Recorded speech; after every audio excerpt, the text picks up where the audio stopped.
Welcome back to TarHeelIllustrated.com. This is Another Three Things. I'm staff writer Chelsea Sipple. This is staff publisher AJ Jones. And we're here after Carolina's game. AJ Jones. Well, Just hold on. AJ. In your defense, we had someone filling in, taking photos for us today because Kevin's still out dealing with cancer. And I told him, I said, just make it easy. Just call me AJ. Everybody around here calls me AJ. So I'm AJ Jones now. AJ Jones. I always forget that the Jones is the J in it. It's That's AJ Jones. Because you call me AJ all the time. When was the last time you called me Andrew? I don't know, but on it, my contact for you might be AJ Jones. I think you probably called me Andrew the first time we met. And you're like, he's laid back. He's AJ now. He's AJ now. It is what it is. Yeah. Well, we have Andrew Jones, my AJ, staff publisher. Hey, let's go into this game. This was UNC 127, Johnson C. Smith 63. Huge win for Carolina, and we got to see a lot from this team. We had 6 guys in double figures, a lot of different lineups, but I think our biggest thing going into the first of the three things, is the defense we saw. Lots fast-paced movement and a lot of better defense. Just all the above. You could have listed off 5 or 6 other things, and this is not so much about margin of victory. It's not so much about, part of it's who did what, but they needed to have another game against a different team to do the things that they do in practice and just kind of see it against somebody else. And they're not going to play anybody like Johnson C. Smith in the regular season. And it was 25-23, so credit J.C. Smith for coming out here and playing hard early. And by the way, one of the reasons they play this game, Hubert's parents went to Johnson C. Smith, so that's part of the connection. They like to keep the exhibition games in state, so they got something out of it. But the pace, no matter who you play, you have to push pace. You have to dictate pace. And this team wants to be the fastest club in the country. We saw a lot of fast up-tempo stuff against Memphis. It wasn't forced up-tempo. It was when the opportunity is there to be fast. But also a little bit of it is forced in that they keep doing it so it gets teams in a faster mode. And most teams aren't going to have the personnel and the athletic ability and speed and quickness to be able to handle Carolina when they're going like that. And I thought that when they started playing faster today is when it moved from 25-23 to a 22-4 run, and they started converting in the open court, and they were getting quick stuff in the half court as well by movement. Yeah. And guys had great vision, seeing the moving teammates and getting them the ball in positions where they could score. So then they got I don't know how many transitions. I haven't read all the full stats yet. I've been kind of running around making sure we get our videos and stuff up. But at one point they had 28 points in the paint in a stretch of like 9 minutes. Yeah. And that's just unreal. I don't care who you're playing. To me, it's the mission-mindedness of getting to the rim.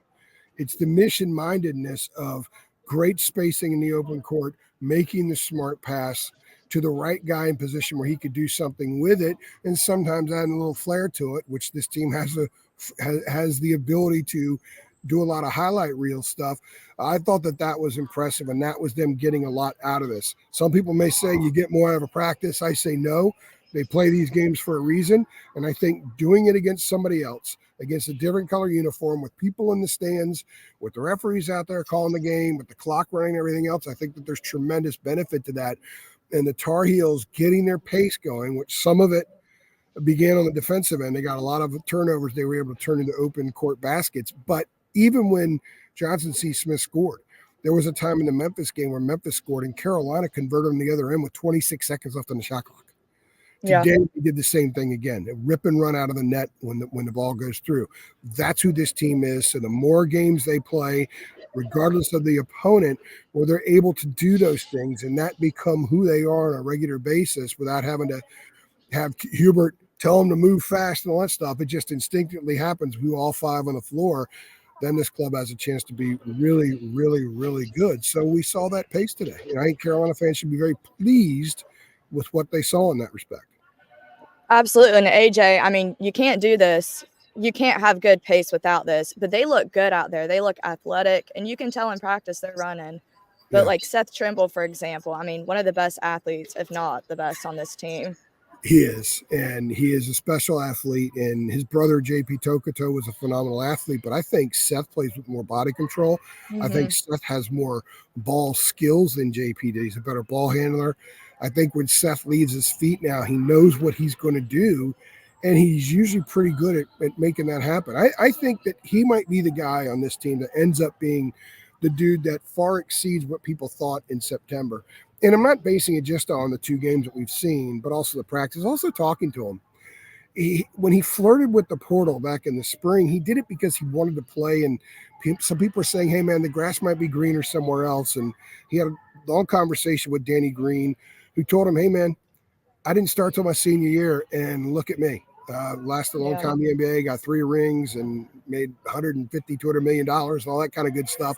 And it really helps Seth settle down and understand no matter where he goes, his game has to get better to reach his personal goals. So why not stay somewhere where A, they want you, because Hubert never wanted him to leave. B, they know who you are. C, you know who they are. You know that there's transparency in the program.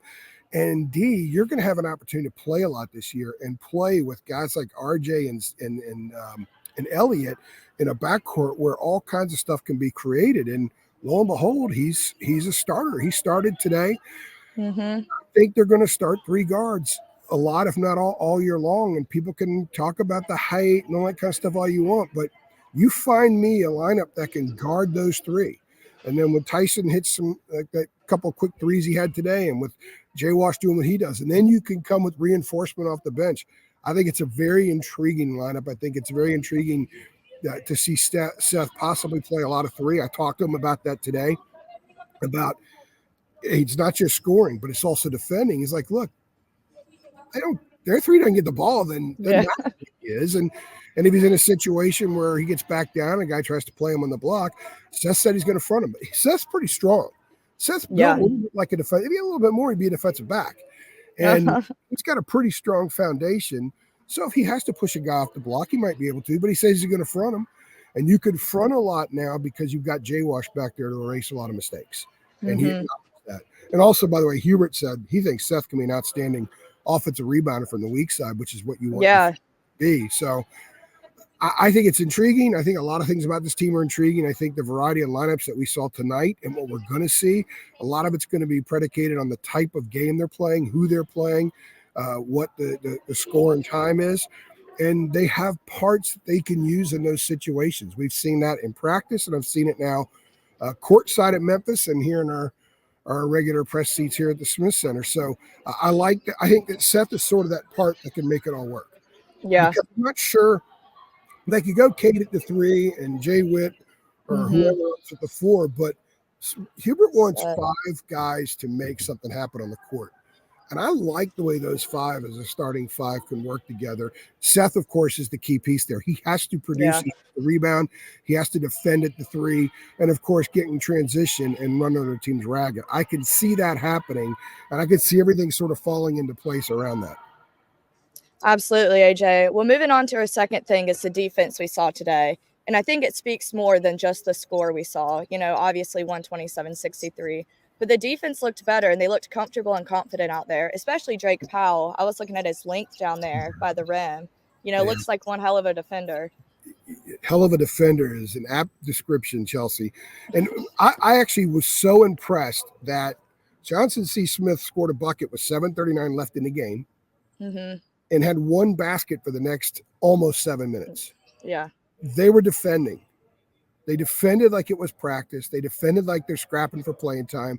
They defended like, hey, I want to have a better seat at the table, and I got to play my rear end off to get that seat at the table, so to speak. And I thought that spoke volumes about where this team is as a culture right now and where they are with respect to Hubert mandating and them embracing the mandate, because you don't want wasted time. And I've seen a lot of exhibition games before, various programs, not saying this one particularly, but a lot of different programs. I've done this for a long time. And I've seen the last 10 minutes of exhibition games be an absolute waste of time. Yeah. They didn't waste 1 minute of the 40 minutes on the clock today. And I thought defensively was where they really showed it the most. Sometimes they were a little ragtag on offense. I think a coach will be okay with that as long as they're busting their rears on defense and they're crashing the boards. And I thought they played very hard defensively. The rotations are things that a guy like Drake Powell's working on. I talked to him about his defense, and I talked to Ian. I asked Ian, I said, when you're defended by a dude that can keep you from driving, he's got length to affect your shot, and So how annoying is that? And how annoying is Drake? He says he's really annoying. And his length today really showed, because he can bother a guy driving. He can make a guy think twice about launching. He keeps guys from getting the ball. There's like an economy of movement with his feet on defense. It reminds me a lot of Leakey in that sense, where he never looks like he's chasing or catching up. Mm-hmm. It always looks like if he's a little bit out of position, he's got one step and he's in position. Yeah. And I think that's going to be something to watch this year, because you might end up seeing him play really key minutes in games down the road where maybe he's not going to give you a whole lot offensively just yet. I think his offensive game has a way to go, but he's so good defensively. He could be such a lockdown. He got 4 other scorers on the floor. Hubert might roll with that some. That, to me, is impressive. Plus, he's a very mature kid.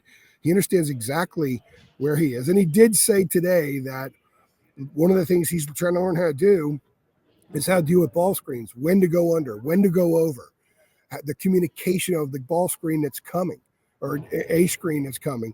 And I thought that was interesting, because I don't think he has any confidence issues with the physical part of defending at this level already. Mm-mm. It's just learning the other stuff, the other nuances of defending at this level. And he's going to get that. He's a really smart kid, and he's going to have that by Christmas. And that means that he's going to be a defensive weapon when needed. And at 6'6" with that length, he could guard a 2. He could guard a 4. Yeah. He played some 4 tonight. He played some 4 today. And I know it's Johnson C. Smith, and it's going to be a little different in the ACC and against Alabama and Kansas and the teams they'll face out in Maui. But the fact that he did it, he's getting some run there, and Hubert wants to see what he looks like in that spot. And Drake's confident enough that thinks he can handle some of that stuff. I think that'll be something else to watch as well. I have a feeling that he's going to be a better player than a lot of people projected early on. When I say early on, by January this year, I think he's going to be someone who gets some minutes, because he does a lot of things. He's got an IQ game to him, Chelsea, and even on offense, he plays with his head up. A couple of times he had one where he got a defensive rebound, went up there, got the rebound over people, raced up the court, and tried to feed Lubin with sort of a reverse pass. It was a little low. It wasn't a perfect pass. Lubin maybe should have had it, but the fact that Drake did that and thought that in October as a freshman, he got the board, the bigs. He raced up the court, head up the entire time. Yeah. Saw the lane, took it. Defender came over. He tried dishing to a teammate. That was high level stuff right there. And knowing that he has that in here is a really, really good sign. There's a bunch of people, Marcus Ginyard, maybe? There's some people coming out here on the court. You know how it is when we do these. Yeah. Here. It's always something in the stadium going on. Always. Well, harping on these guys, let's talk about these new players getting comfortable. Drake was one of them, but Ian Jackson, 21 points, Lubin, 18. I mean, again, scoring all over the board with 6 guys in double figures. They look good, and they're settling in. Yeah, I think what's important about Ian is, I asked him this, and maybe I didn't ask the question the right way. He didn't look comfortable at Memphis. And I said to him, I said, you know, at some point you lost yourself in the game. Maybe he's not heard that term before. Maybe I should have said it in a different way. Because he's like, well, I always lose myself in the game. I was like that in Memphis. What I meant is that playing comfortably. I mean, he didn't look super fluid at all at Memphis. He looked like he was thinking, which is normal. He's a freshman. I don't care how talented he is. He's a freshman. Yeah. Early today, I thought he was playing the same way. Playing like he was thinking before moving. But when he started attacking, remember against Memphis, Carolina missed their first 9 threes. 3 of them were Ian. Ian doesn't need to be shooting a lot of threes just yet, because his game is attacking the rim. His game is getting to the rim. He went to the free throw line, attempted 10 free throws today, drew 8 fouls. An assist to Rod Baxley for that, who asked the question in the press conference. I didn't know he had drawn 8 fouls until Rod said that. And he got to the rim, not just in the transition stuff when he got steals and everything else, but in the half court. He had that Euro step. He was trying to get to the basket, being who he is. He's got to be the player he is. Even if he loses the ball every once in a while going up, even if he misses a chippy, even if he thinks he gets fouled, it's not called, the ball goes the other way, he's got to keep doing that. That's his game. That puts pressure on the defense. And if you've got a dude coming off the bench who puts pressure on the defense the way that Ian can, It's just a nightmare for an opponent to deal with because you're going to have to deal with Elliott. You have to deal with RJ. What we see emerging from Steph. We know that Jalen Washington is so incredibly skilled. Speaking of Seth, there he is. Jalen Washington is so incredibly skilled for his height at 6'10" and his length. Lubin's an efficient player. And then you've got this freshman who might be the most talented one on the roster, who's sort of like a baby deer, kind of feeling things out a little bit, but every once in a while he can explode to the basket. That puts a lot of stress on an opposing team, and it's just another layer for the Tar Heels that they can take to an arena anywhere in the next 5 months and have it work to their advantage. They've got so many parts. They've got so many parts that can score either from somebody else or on their own. And Ian becoming a confident, comfortable, more efficient player over time is just going to elevate this team that much more. They got so many dudes. We're looking at Seth and some of his friends right now, and I think about how Seth was when he was a freshman. Yeah, he was so hesitant. I mean, he was playing hot potato with the ball sometimes. Got to get rid of the ball. Ian's way past that. Ian's naturally more talented than Seth, not much higher rated. Seth was very highly rated. Ian's way past that. Now he just has to see positive things happen and recognize this works in college, this doesn't work in college. And what doesn't maybe work right now in college will eventually when he enforces his will. He's going to be the type of player who enforces his will, which is great because that's what, those jerseys up there, a lot of dudes like that. They don't get up there without enforcing their will. He's that kind of talent. And Carolina fans should be happy that this team has a lot of weapons. So there's not a need for Ian to be that guy right now as we're near November. He has time to become that guy. It's a little bit similar to Jerry Stackhouse when he arrived. The year after they won the national championship, they were number one most of that country. He had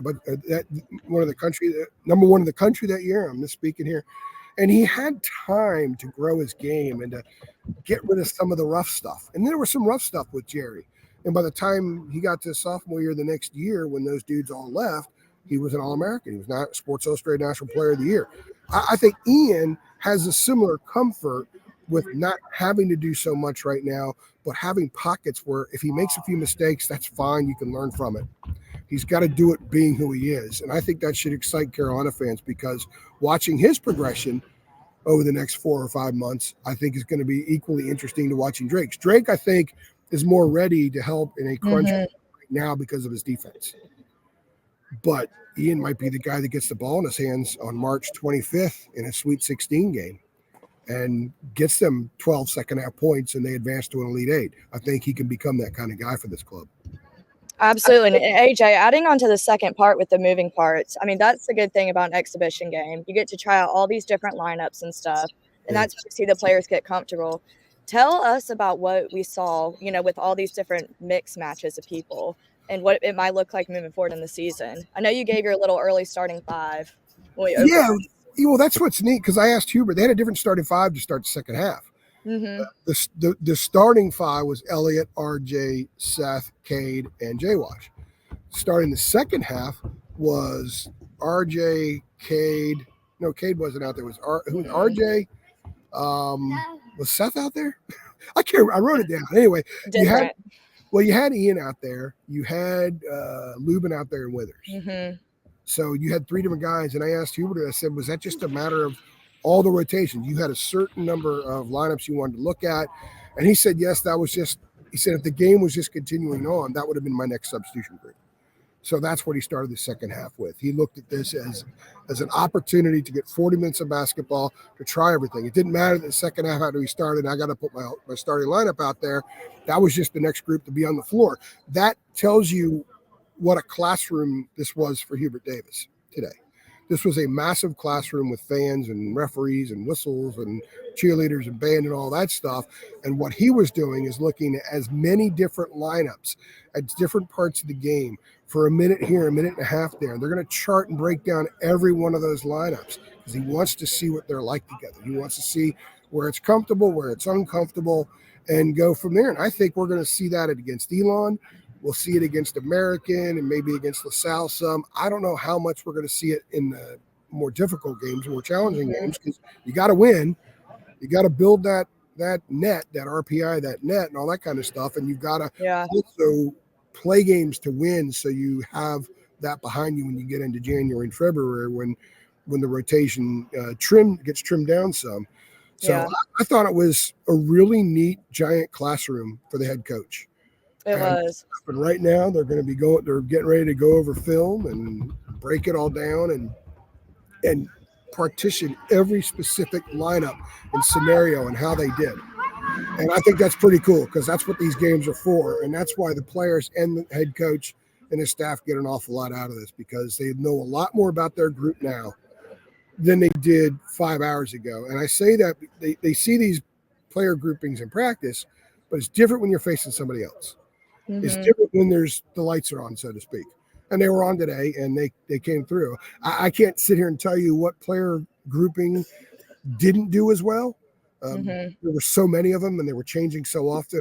I really can't specifically say, but they have 9 players that they like and that they trust, and they're going to play. And we talked about Ty Claude before, after Memphis, and then Jacob and I in the show last week.